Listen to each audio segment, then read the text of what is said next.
សួស្តីបាទពុកម៉ែបងប្អូនបាទថ្ងៃនេះជួបជាមួយខ្ញុំបាទបកកាយមនស្រីទៀតហើយថ្ងៃនេះខ្ញុំបានមកថត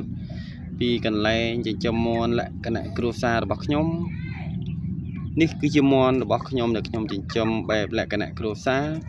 ហើយការចិញ្ចឹមរបស់ខ្ញុំគឺខ្ញុំអត់លែងវាទៅដើរប្រសិទ្ធប្រសាយទេពុកម៉ែបងប្អូនបាទគឺខ្ញុំហុំស្បៃបាទហើយបើសិនតែពុកម៉ែបងប្អូនមានចំណាប់អារម្មណ៍ចង់ចិញ្ចឹមមាន់អីគឺយើងមិនថាតិចថាច្រើនទេយើងកុំលែងវាពុកម៉ែបងប្អូនបាទយើងលែងដែរតែយើងលែងក្នុងស្បៃយើងឧបមាថាមាន់យើងច្រើនយើងហុំ10ម៉ែត្រ4ជ្រុងឬក៏20ម៉ែត្រ4ជ្រុងតាមដែលដីទូចដីធំអញ្ចឹងទៅ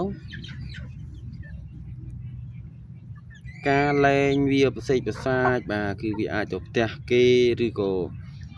វាអាចឆ្លងជំងឺពីមាន់អ្នកដទៃបាទហើយថ្ងៃនេះខ្ញុំបាទអត់រៀបរាប់ពី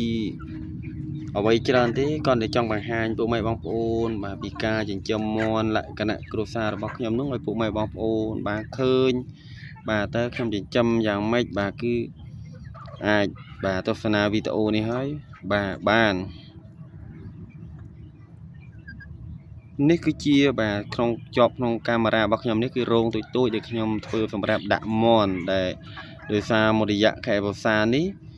មាន់របស់យើងនឹងវាពងអត់សូវល្អដូចខែប្រាំងអញ្ចឹងហើយវាមានកូនមាន់តិចបើតែខ្ញុំដាក់ក្នុងទ្រុងឯនោះទេអត់បានបង្ហាញពុកម៉ែបងប្អូនបាទចាំខ្ញុំមានពេលខ្ញុំនឹងធ្វើវីដេអូបង្ហាញពុកម៉ែបងប្អូនបាទហើយនេះគឺជាបាទរោងដែលខ្ញុំធ្វើសម្រាប់ឲ្យវាជ្រកពេលថ្ងៃបាទពុកម៉ែបងប្អូនបាទ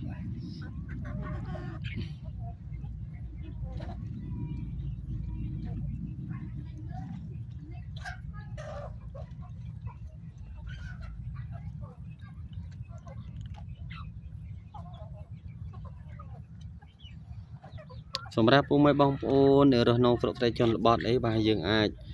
ទំនេរពីការងារយើងអាចចិញ្ចឹមមាន់លក្ខណៈគ្រួសារ